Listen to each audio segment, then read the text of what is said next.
Bienvenue tout le monde à l'émission On s'investit de ce 14 juin, une journée positive aujourd'hui. On va les prendre, là, ça fait du bien.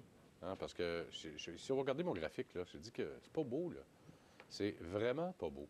Je vais me mettre en rouge, tiens. C'est dans le rouge. Là. Le sommet, 14 329. Oups, dégringolade. On est en bas du support de 13 100 points. Techniquement parlant, c'est pas beau. Alors, on se maintient. Il y a une hausse aujourd'hui, là, mais c'est dans un corridor baissier, il faut quand même le dire. J'aurais pu prendre le S&P 500, le Dow Jones, c'est tout le même graphique.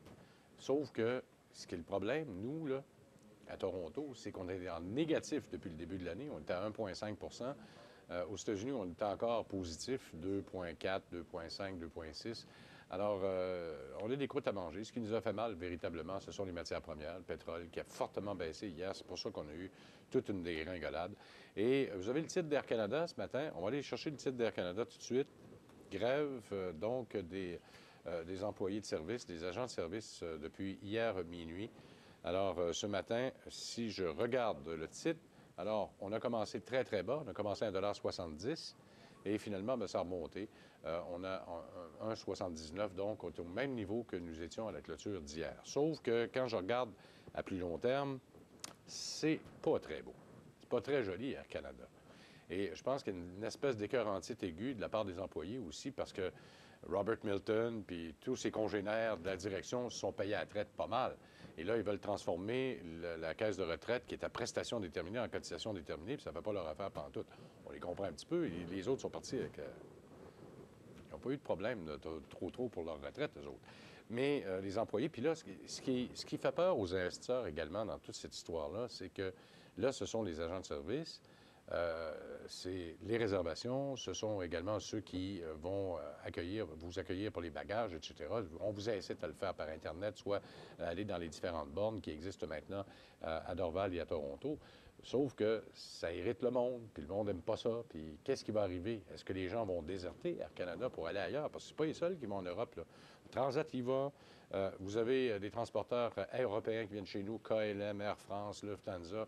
Vous les avez tous. Alors, vous avez le choix. Vous avez l'embarras du choix d'aller ailleurs. Et c'est ce qui met les gens un peu nerveux. Puis l'autre point de nervosité, c'est qu'on incite, en tout cas, ce syndicat-là incite aussi le syndicat des pilotes, des agents de bord à ne pas traverser les lignes de pilotage. Il faut que ça commence, cette histoire-là, d'autant plus qu'eux aussi sont en négociation et que ça ne va pas tellement bien. Bien, ça pourrait peut-être causer aussi un autre problème à Air Canada qui a déjà fait faillite, je vous le dis. Alors, il va falloir surveiller ça de très, très près. Michel Marcoux est avec nous ce midi. Bonjour, Michel. Bonjour, François. Dans un marché baissier, on a perdu quoi, 14 là, depuis le sommet, là? De 13-14 En fait, en date d'hier, en fin de journée, on avait 14,5 la baisse par rapport au 20 mai 2008. Qu'est-ce qu'on fait dans ce temps-là? Oui, là, tu vas me dire, il ne faut pas paniquer, mais en tout cas, mais encore. En fait, vous savez qu'il y a beaucoup quand même de vos auditeurs qui sont déjà encore dans leur vie active. Donc, je vous dirais qu'ils ont encore des revenus réguliers. Donc, ben peut-être épargner un petit peu plus. Est-ce que c'est le moment d'acheter aujourd'hui, la semaine prochaine? Ben, en fait, on pourra voir, mais je pense que pour les gens qui ont de la liquidité régulièrement puis qui peuvent épargner, je pense qu'il y a des opportunités qui peuvent être intéressantes. Bon, en tout cas, là, pour l'instant, peut-être se mettre ces lignes de côté, aller sur le marché monétaire, puis on attend un petit peu. Mais de toute façon, ça, mettre les lignes de côté, vous savez, il faut faire attention à ça, parce que c'est pas payant. La moitié du travail, c'est de se mettre des lignes de côté. L'autre moitié, ce serait de revenir à temps pour profiter de la hausse. Et je vous dirais, si je regarde, moi, l'ensemble des clients qu'on a chez Avantage, ceux qui essaient de timer le marché, je vous dirais que la plupart le time très mal. Alors, c'est le genre de choses que moi, je fais pas. Et évidemment, moi, je travaille dans le domaine des fonds mutuels et je vous dirais qu'on paye des gestionnaires pour faire ce genre de travail-là, qui eux-mêmes, la plupart du temps, vont dire on le fait, mais on ne réussit pas tellement bien. Alors, c'est pas le genre de choses qu'on fait beaucoup. En tout cas, il y en a très peu qui le font. Ils cherchent des bonnes entreprises à des bons prix, ils achètent ou ils vendent. Voilà leur travail la plupart du temps. Bon, un petit résumé de semaine. Ça n'a pas été une belle semaine. Bien, en fait, la baisse a été donc de 3,21 depuis le début de l'année, c'est moins 2,67 en date de vendredi. Mais depuis un an, c'est quand même 12,45 de hausse. Oui. Ce qui n'est quand même pas si mauvais, mais encore en bas du sommet qu'on a eu en mai 2008. Dow Jones a connu une semaine négative aussi avec moins 1,62, mais en hausse quand même de 20,59 depuis un an. S&P 500 en baisse de 2,22, en hausse de 1,93 depuis le début de l'année et en hausse depuis un an est en baisse de moins 1,4. Nasdaq, moins 3,26 à la baisse. Et notre Shanghai, qui est encore à la baisse avec moins 1,01. C'est le pays de la gang. C'est le pays de la gang et moins 3,84 depuis le début de l'année et 5,08 depuis un an. Alors, c'est assez ordinaire, notre indice pas trop bon, là, de Shanghai. Ouais. Si on y va maintenant par secteur, évidemment, les fonds d'action canadiennes ont baissé de 3,3 fonds d'obligations stables à 0 fonds d'action américaine à moins 2,5 fonds d'action international, moins 2,8 Donc, ils ont joué les indices, c'est pareil. C'est pareil. Fonds équilibrés, moins 1,5 fonds de petite capitalisation, moins 3 fonds d'action canadienne de revenus, nous fonds de dividendes avec moins 2,3 fonds de ressources en baisse de 4 et les fonds de métaux précieux en baisse de 4,6 c'est quand même des hausses, des baisses assez importantes la semaine dernière. C'est substantiel. Alors, puis le prix des ressources, bien, vous avez parlé tantôt du prix du pétrole. Bien, si maintenant le prix peut suivre à la pompe, bien, évidemment, il y a des consommateurs qui ne seront pas non plus mécontents de cette situation. Ah oui? Bien, je vais peut-être avoir une mauvaise nouvelle à te Ah oui? tantôt. Ouais. Bon, je vais faire mon calcul pendant la pause commerciale. Alors, puis, notre devin... va me faire rire un peu. Notre devin notre abat-joie Ben là, je va fais jouer. exprès. Dans les fonds qui ont bien fait depuis 16 jours, c'est évidemment, il y a plein de fonds de ce temps-ci qui réussissent à bien ou moins bien aller. C'est souvent des fonds qui sont des très petits fonds, des fonds dans certains cas peu connus, peu d'actifs. Alors, c'est Freeburg Devise avec une hausse de 8,02 BMG Bullion Fund, 2,51 à la hausse. On s'entend que c'est de l'or, ça? Hein? Oui, on s'entend. Plus performant depuis 30 jours, Claymore Gaz Naturel, 17... Celle-là, je ne la comprends pas. 17,12 Bien, évidemment, c'est des fonds, des fois, qui jouent sur l'effet de levier, qui peuvent jouer sur les options, qui peuvent shorter, dans certains cas, vendre à découvert. Alors, il faut voir ce que ce genre de fonds-là fait. Ça bouge pas, le gaz. Mais ça ne s'adresse pas toujours non plus à monsieur, madame, tout le monde, ces fonds-là. Puis des fois, il y a des minimums très importants. Stone, croissance industrielle en hausse de 6,13 Ce qui a mal été dans les 7 derniers jours, Crest Street Ressources en baisse de 7,41 tout à fait normal. Depuis 30 jours, ce qui a mal été, Mackenzie Saxon, catégorie exploration mondiale, moins 11,27 en dollars US. Traduis-moi donc ça en français, là, catégorie exploration mondiale. Qu'est-ce qu'on fait avec ça? C'est tout simplement un fonds d'exploration. Puis probablement qu'il doit avoir beaucoup de matériaux, de minéraux, énergie.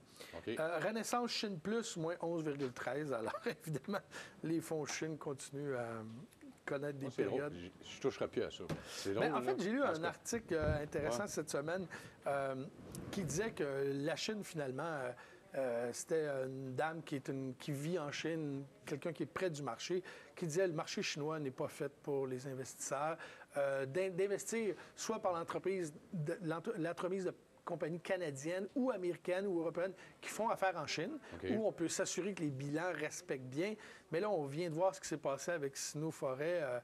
Je ne suis pas un grand spécialiste. Sino Forêt, Mijao, ils sont en train de tout y passer. Alors, on ne sait pas trop si même les bilans respectent nos normes comptables et tout ça. C'est excessivement difficile. Il faut faire attention. C'est peut-être un marché pour pas tous les joueurs.